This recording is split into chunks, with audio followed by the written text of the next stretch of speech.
And joining us now exclusively from Indianapolis, two men who witnessed the accident, Marcel Robitaille and his brother-in-law, Richard Winter. Gentlemen, good morning. Good morning, Harry. Marcel, let me start with you. Tell me what you saw unfold yesterday. Unfortunately, I saw something that I had wished I hadn't seen.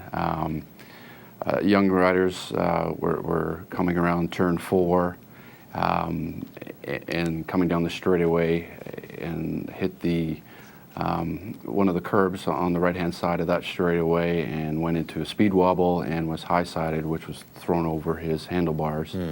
Initially, he seemed fine. He sat up, he raised his hand so the other riders could see him. Unfortunately, he was near the front of the pack, and the rest of the pack was coming around that same corner. And a couple riders, one in behind each other, didn't see him, and he turned to actually stand up to be more visible, and unfortunately, that's when he was hit. Richard, you know a lot about this sport, and especially people at the age group, you know, competing at this level. When you see something like this, does it give folks pause? Like, maybe this isn't such a good idea? Well, as with any high-level sport, you need to start somewhere, and you can't all of a sudden jump in with both feet at a professional level without having a great deal of training. And any parent who's ever sent their kid to football camp or hockey camp will know that if you want to be at your peak performance when you're at your peak physical capabilities, you need to start quite young. And all the riders that are riding in the top level, in the GP level, have always been riding all their lives. And they're well trained, they're well protected, they have very good medical staff at all the facilities they go to.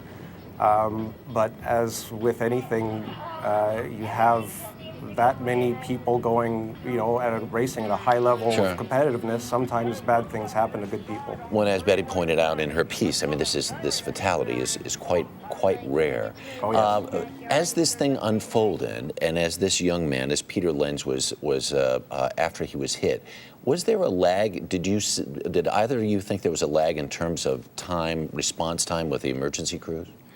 You know what, Harry, when you're in the situation, and I mean, like I said, I've never seen anything that tragic, you just feel helpless up in the stands.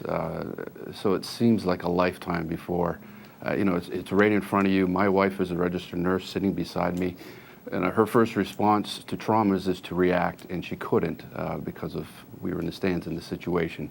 So, I mean, it seemed like it took a long time, but I mean, in hindsight, who knows? I mean, but you just felt so bad for him in that you couldn't do anything to help him yourself. So, what a sad story. Richard, Marcel, thank you both very much for taking the time to speak with us today. We do appreciate it. Thank you, Thanks for Harry. having us. All right.